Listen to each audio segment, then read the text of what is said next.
Assalamu alaikum. You guys are watching ZABFM Digital. I'm your host today, Ruba Changra. Today's program is the Startup Weekend, brought to you by BABS, powered by ZABIST. Here we have few fellows who will be sharing their innovative thoughts regarding the Startup Weekend. Let's start with the intro. My name is Farooq and I'm from ZABIST, currently doing BABS and I'm in 5th semester. What about you? My name is Yusuf Samir. I'm also in the 5th semester, and I recently completed my marketing internship at Brainchild. And what about you? My name is Usman Ahmed. I am also from the fifth semester. I was also in the marketing internship with Yusuf at Brainchild. Great to hear that. So, what do you guys want to share about your journey of education? How about your school life? How about your college life? You go first. So I have done my schooling from Beacon House School and then I did my A-levels from Cedar College and now I am in ZABIST doing BABS. How would you describe the journey? The journey was nice. I got to see different things in 3 different institutions True. and amongst them I think ZABIST would be the great So would you say there's a good difference in exposure or like? Yeah, I think ZABIST provides us with a good exposure. It's more diverse and you get to meet different type of people here. Very cultural, multicultural. Yes. Okay, what about you? Well, I was raised in Saudi, so I finished my schooling from Saudi, and now I'm here doing BABS in ZABIST University. One thing about ZABIST University is the networking over here. Absolutely amazing. I got to meet a lot of new people in the industry that I want to go in the future. So I think in that terms, it's a very excellent environment to be for a student. So you were born in Saudi. Yeah. Speaking Arabic, please. No. Okay, so how would you describe your childhood to be, and what was your favorite memory about living there? Something about Saudi was their cafe culture was very lovely. The nighttime life over there is very nice. Something very different from Karachi. The Karachi nightlife is very different because their nightlife kind of starts at midnight. So this was a cultural difference that I found. But I think that's one thing that I remember from Saudi. So what would you say कि ऐसा कौन सा snack है जो तुम सबसे ज़्यादा याद करते हो सऊदी से? One thing I really miss is manakish over there, which is za'atar cheese on pita bread. यहाँ पे बिल्कुल भी नहीं है. I really miss it. I miss having those yamama cakes and tasali. Tasari chips. That chips Those is are like really good. a go-to snack. Yeah. So share something about you. Okay, I did my schooling from the Indus Academy, which were the best years of my life. Then I did my A-levels from Cedar College and then here at ZABIST. The cultural difference is a lot because coming from an A-levels background to Pakistani university is you get to meet very diverse people from different cultures, different backgrounds. True. From all over Pakistan, not just Karachi. So yeah, it's been a good experience. How would you describe the best 3 years of your life? Best 3 years of my life. I didn't have anything to worry about. The only worry that I had was कि घर से permission मिल जाए बाहर जाने की. So yeah, basically that, friends and all that. I feel school life में लड़कों का यही होता है सबसे ज़्यादा starting में permission, गाड़ी का license, and then फिर जब वो सब मिल जाए तो you're like अब तो सब मिल गया, क्या करें अब हम? ठीक है, so it's good to hear about you guys. Now let's jump into some brainy stuff. Tell me about the product you guys are working for the Startup Weekend. So basically our product is AI Financial Analyst that helps company with their financials, the taxation, advisory and their compliance. So this idea came from my previous experience in business. As we all know how hectic it is to check and see the consistency of the data provided, and through the data there is a lot of errors which are driven due to human errors or like mishandling of the data. So I think AI would do a very good job in removing these limitations. I really like the idea. What do you have to say about it? So definitely it's AI based, right? Our project is completely AI based, and us as students, we can recognize how important AI is to our lives, right? I'm sure you agree with me. But this is the whole purpose of bringing AI to taxation and bringing it to the companies that are usually dealing with a lot of numbers, right? there's a lot of room for human error, especially because doing your taxes, it all comes jumbled up in 1 month. We have to complete it, and we don't have much time for that, and that's why we get a lot of human errors. AI is something that doesn't have human errors, and it bypasses it. So AI will be used to help with taxation, find compliance issues, and find patterns, and help with all of those things in a very, very short amount of time. And then obviously it can be audited by human beings to confirm and assure the company. But that's the overall idea, is to utilize AI for these big companies that are dealing with big numbers. Is this your first time pitching an idea, or are you someone that has 200 ideas saved in their notepads? I think I'd be someone who has 200 ideas saved in the notepad, but I'm pitching this idea because I think this has an scalability, and if I give it a thought, it could be something which would work out for me. Well, most definitely, I have many ideas. Even before sleeping, I get ideas, random business ideas that won't even work out, but I still write them in my notes. So, obviously, this idea was one that came from all three of us. We sat down and planned it properly. Was because of our different backgrounds in business and working in internship, we found issues that required a solution to it. So, we came up with it together. What about you? I do also have very random and vague ideas, which I haven't yet pitched any of them. And like Yusuf said, we discussed this in detail, and now we're here pitching it. What would you say is really hard, explaining the idea or creating the idea? I think definitely creating the idea, because one can obviously always explain the idea, but the work that goes behind it, for us to even come up with the main concept or like the one-liner to explain it to someone, it took us an entire month to figure out what we are actually doing. True, that what covers the purpose is. whole thing but still serves the purpose. Exactly, yeah. Okay, I understand that. Okay, so if you had to describe your idea with 3 emojis or 3 words, what would it be? I think we can choose one emoji for each person. Okay, Yeah, done. sure. One emoji for you. One emoji from me would be the money sign. Dollar bills. I will go for the easy computer emoji. Okay. I would go for the 100 emoji. Okay. That makes sense. And what about the words? What words will we use? Yeah, 3 words to describe your idea. Okay. First word would be consistency. Driven. Innovative. Okay, I like that. So let's get into the depth of the idea itself. So, as far as I understood, it is an AI-based tool utilized for financial advisory and compliance for companies. A personal individual would also benefit from the same AI tool. So I think initially this idea would be for like companies, which also includes SMEs, and small businesses could use it because they face a hard time in doing the taxation or gaining like what do you call it, experience from a professional like a CA or professions like that. Other than that, I think big companies like auditing firms can also use this model in order to recheck the data that they have processed. Okay. Our whole design of this product is to cater to the SMEs, since that is the major businesses in Pakistan. And we have this product. It is designed to cater to other people as well. For example, individual who has problems in taxation. The basic concept of this idea is to save time for a person, because as we all know, time is money in this world, right? So AI is a tool which is replacing a human being's time and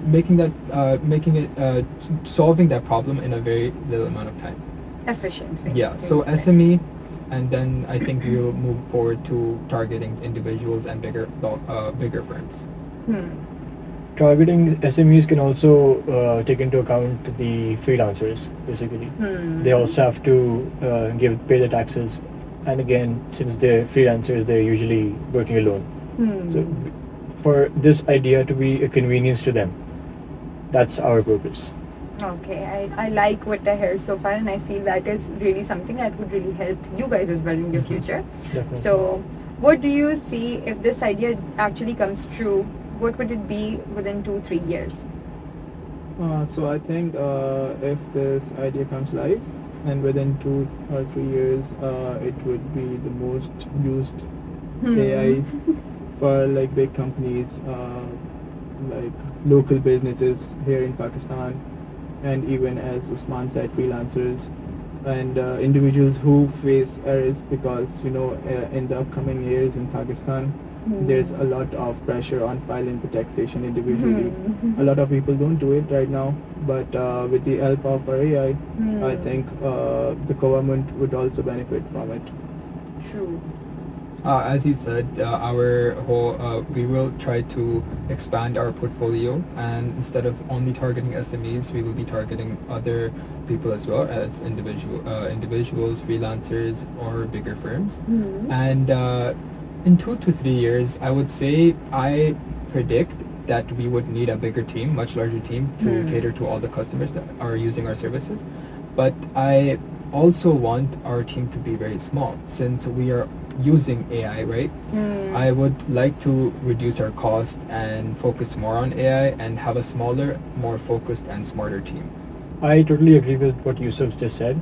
It's because AI is supposed to give us convenience and ease, and the bigger the team, the more miscommunications are supposed to happen. Because it's bound to happen at some time. So yeah, it's supposed to be an ease for everyone. Okay, so what do you think? Can you guys give me a step-by-step process, the basic idea of this model? So the step-by-step process of this entire model is basically when in a firm or in any individual's books, when they're doing bookkeeping, they have a lot of numbers, right? And all of these numbers, you need to scan through them, look through them, make sure everything is aligned, all the numbers are correct. And usually we have Excel to do all of this, right? But again, behind Excel are the eyes of a human being, which are not always correct. So that's why AI is designed to scan all of these numbers, go through all of them, and we have fed the algorithms. We have made sure that the AI is trained by algorithms and recognizes patterns and differences in the taxations, what numbers are supposed to be applied to the tax and which numbers aren't. Because otherwise, with human beings, we would make the error and we would cause a financial loss to the firm or ourselves. So firstly, obviously, is scanning, and then it's identifying patterns, and then computing and evaluating all the numbers that are collected, and then finally applying the tax on it. And then obviously all of these numbers are in front of you now. AI has processed it and it's in front of you. Then a human's eyes can go through it. Go-to solution to pay your tax. Exactly. Okay. Yeah. So, how much dependent would you guys say you are on AI? I think nowadays I'm fully dependent on AI because I For use every it for thought, everything and for every thought. recipe. Yes, I am fully dependent on AI, yeah, for sure. As students in a university, I think even if I would say that I absolutely hate and despise AI, I'm very, very dependent on it. From finding what music to listen to solving an assignment or a math equation, I go to AI. True. And I feel it's like a best buddy to everybody right now. Exactly. You can talk to AI, you can find solutions there, from your health issues to skincare to everything. How about you? I'm also very dependent on AI, not just related to university stuff, but जैसे पहले आप Google करते थे चीज़ों को, तो instead of opening Google now I go to ChatGPT and I'm like, dude, I'm thinking about this. What is it supposed to be? Or this is the song lyric that's coming into my mind. What song is it? So yeah, dependency is. The dynamics have been changed. Yeah, I feel like has. मतलब location को से पूछती हूँ मुझे बताओ timing क्या है? Exactly, yeah. Friday sales कब से आ रही हैं? This is me adding dates and everything to GPT. So there is a very hot topic going on in the industry, which is, will AI be taking over people's job? Yes, I think AI would be taking over people's job because AI is bringing ease to companies, which companies would use to lay off employees. So do you really think that it would be everybody or those who would be resistant to adapting the change? I think there would be those who are resisting to adapt to the change. And those who adapted? it might be skillful for just like students. Yeah. What about you? Well, a company, if a company has choices, either to have many employees and you're paying, I don't know, thousands of dollars to keep them employed, or a software that is doing thousands of people's jobs all at once in a shorter amount of time, I'm sure as a company I would go for that option.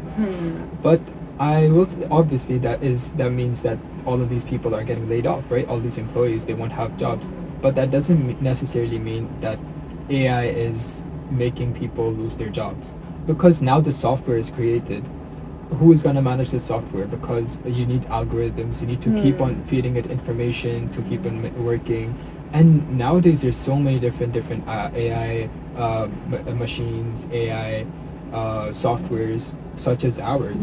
We are working in this. So obviously all of these employees or people need to start adapting into this, hence taking advantage of it, such as like how the company is taking advantage of it. True. I think that AI is supposed to make people's jobs easier, not totally lay them off. I mean, a company, again, if it has, for example, if it has 100 employees, it would probably lay off around 20-30% of it. But the other ones, because AI, again, it's a human-made thing. True. It's important for the human touch to be there.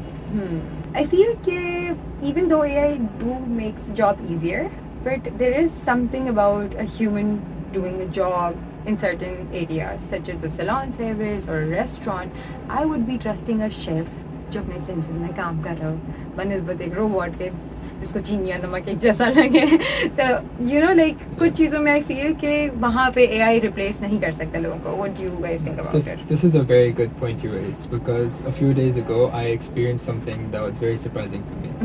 I was on a call with the bank, my bank, and I discussed whatever problem I had. We solved it, and then at the end of the bank call, this random girl, she asked like, oh, if you have 5 minutes of your time, could you please give us feedback, and started asking me questions. For a time, like for 2 minutes or 3 minutes, I was like, okay, that's very nice that there's an actual human being asking me questions, and you know, Being there's a considerate. personalized touch to the bank and generating the loyalty between the customer and the bank. But no, it was actually an AI agent who had a voice of a human being, and using us and Okay. I was very surprised by that, and it actually offended me, because because if I'm giving time to a bank, I'm taking out 5 minutes of my time to give feedback, right? It's not getting anything to me. I would at least ask for an actual human being to be asking me these questions instead of that. So in these cases, I think being like for that role, a human being is more important, and companies should invest, carefully in AIs and facing humans. True. Okay. Now let's talk about the challenges. What would you say is the trickiest part of all? Is it the research plan, or is it making sure that the idea reaches the exact result you guys want? I think the research plan can be done. Let's say even if it takes a lot of time, it happens, it works out. But I think finally executing the whole idea and making it into a reality takes a lot of time and a lot of effort. And this is something that you learn when you start executing your business idea. True. Yeah, definitely. And one of the biggest business challenges that we might encounter later on is something with recruiting, or not recruiting, repeat. One of the biggest challenges that we might face in the oncoming months is finding clients for us. Obviously, because confidentiality is a thing, Usman will further discuss this. People are very secretive about their finances, hence the confidentiality concern that we have. Is that people aren't very willing to share their finances with our company because we're offering them the AI tools. What I think their major concern would be that if we have access to their financials, and what if we leak them to others? But the basic solution, what I think can be for this, is that we can sign a confidentiality agreement, NDAs. There's all sort of legal notices that we can agree in between. And I feel if you guys, that is just a suggestion, if you guys add personalized softwares like using the same software but changing the basis according to the companies, I feel like Yes, that would also help. I was going to be adding that. Please share your thoughts. So, as you know, different businesses have different tax rates. Hmm. So, the first step for us would be to personalize the AI for specifically for that specific business. So, like, if I give you an example of manufacturing firm, it has different tax rate than those who are working in a service factor, a service industry. So for that, we would be personalizing the AI with different tax rate, different expenses which are incurred and which are granted by the government as expenses, and they are deducted from the taxation. So Okay, lovely to hear that. And now we'll relate some humor content here. So be honest, was it a shower thought or a light bulb moment or a chaotic moment where you guys decided to follow this idea? so this idea has a story behind it. I had an exam, entrepreneur exam, and I was asked to produce an AI module or an AI business, and I was sitting there. I was just thinking about what I could just do with AI. Then I related it with my previous internship experience at PwC, and I worked there as an HR. I worked in human capital at PwC, so through that I linked AI with the financial services they provided, and during my internship I saw the problems and the hurdles they faced. So I think why not we should try to solve those with AI. So it was a light bulb moment, I guess. Definitely. Okay, let's play a rapid fire round now. So, which AI tool would you use the most, GPT or Gemini? ChatGPT. What about you? GPT, obviously. GPT, yeah. Okay, which other research tools would you enjoy the most when it comes to AI? Research tools. Yeah, for assignments. There's no other better than ChatGPT. I don't think there is. But I feel it does have the tendency to give very generic answers. Well, yeah, but you can personalize ChatGPT as well now, and you could make it answer in a specific way. So that's what I've done. And if it's not answering my question, then I have to rely on Google and do primary research properly myself. Okay, what is your brainstorming fuel? Coffee, tea, or raw adrenaline? For me, it would be coffee. If I could take adrenaline pills, I would, but I think most accessible is coffee. So coffee. What about you? I'm also a coffee drinker, yeah. Okay. Okay. So a startup you guys admire. Crumble. Okay. Yeah, he started from his accommodation in university, and mashallah, now he has many branches. For some reason, it's not coming to Karachi, but he's doing very good. For me, it would be Rasta, the clothing brand. I like how he has upscaled himself, and he's going international, doing fashion shows in New York. So for me, it would be Rasta. And what about you? For me, it would be the company our teacher told us about, which produces the limbs for prosthetic limbs. I can't recall the company name. It was a ZABFM student. It was ZABIST graduate, and it was pretty inspiring. Okay. Or pitch their ideas to certain platforms. I think ideas don't grow in the mind, and when you communicate your idea to someone else, they tell you the downsides of it or the possible problems or the solutions. So I think through communication and networking, you get to see a lot more than just what you're thinking. You get out of that myopic view. Yes. Okay. I think ideas, they have no value to them, and I'm not disregarding anyone's good ideas. They have no value to them, obviously, because they're just simple words, and they create value once there's meaning behind it, or how they generated. And once you communicate them in platforms or talk to investors maybe or other entrepreneurs, you get to know how scalable this idea is. I think that people who do have ideas in their minds, they should definitely build up the confidence to ask people. Even if they don't want to share their own identity, they can do it anonymously. There's various websites online which you can use, such as Reddit, and you can post your ideas, and people can tell you that if they're interested or not.